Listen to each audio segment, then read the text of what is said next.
সেখানেও কোনো ব্যানার ছিল না ছাত্র দলের বা ওলামা দলের বা কোনো দলের বা কোনো কিছু ব্যানার ছিল না। আমরা একটা ব্যানার ছিল যে হটাও হাসিনা বাঁচাও দেশ, সেই ব্যানারে আমরা ওখানে ছিলাম। আজকে শহীদ মিনার না, আজকে কেন আমি শাহবাগে, আমি একজন viral Khan M A Siddique.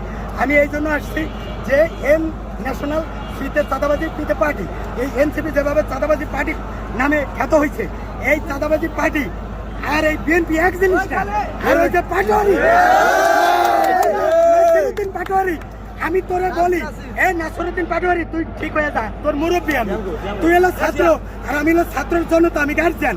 আমি ছাত্র দল করছি বাংলা কলেজ, সেশন হলো 2001-2003, আমার ভিপি হলো গাজী রিয়াজ। আর এখন বর্তমানে আমি ওলামা দল করি, বিএনপি করি, যেহেতু আমি একজন আলেম। পাটোয়ারি, তোরে আমি হুঁশিয়ারি করি, তুই ভালো হয়ে যা, মাসুদ ভালো হয়ে যাও, পাটোয়ারি তুমি ভালো হয়ে যাও। আমার নেতা সালাউদ্দিন আহমেদ মিয়া, তুমি রোয়া বুঝাও, সালাউদ্দিন আহমেদ তোমাদেরকে মোবাইল কিনে টাকা দিছিল, তোমরা সেই মোবাইলের টাকা দিয়া ফেসবুক দিয়া হাসিনারে সরাইছো, এটা ভুলে গেছো। থাপড়াইয়া ডক্টর ইউনূসকে কইছিলাম দাঁত ফেলাই দিব, আর তুই তো আমার ঘোড়ার ডিম বেটা।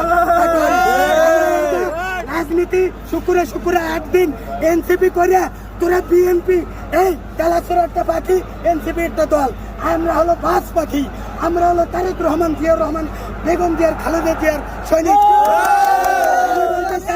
ওখানে খুরমা পোলাও 5 স্টারের খাওয়া নাইছে, শহীদ মিনারের লোক নাই, আর আমি না খাইয়া 2টা পর্যন্ত আমি এখানে প্রোগ্রাম করতে পারি। এই জন্য আগামীতে তারেক রহমানের নেতৃত্বে সরকার হলে আমরা সাধারণ ছাত্রদেরকে বলবো, বাবা তোমরা এই ছাত্র দলের সাথে জড়িত থাকো, তোমাদেরকে আমরা সম্পূর্ণ ছাত্রদল যে করে তাকেও যেমন দেখবে, ছাত্রদল যে না করে তাকেও সেই সুযোগ সুবিধা আমাদের শরীয়তপুর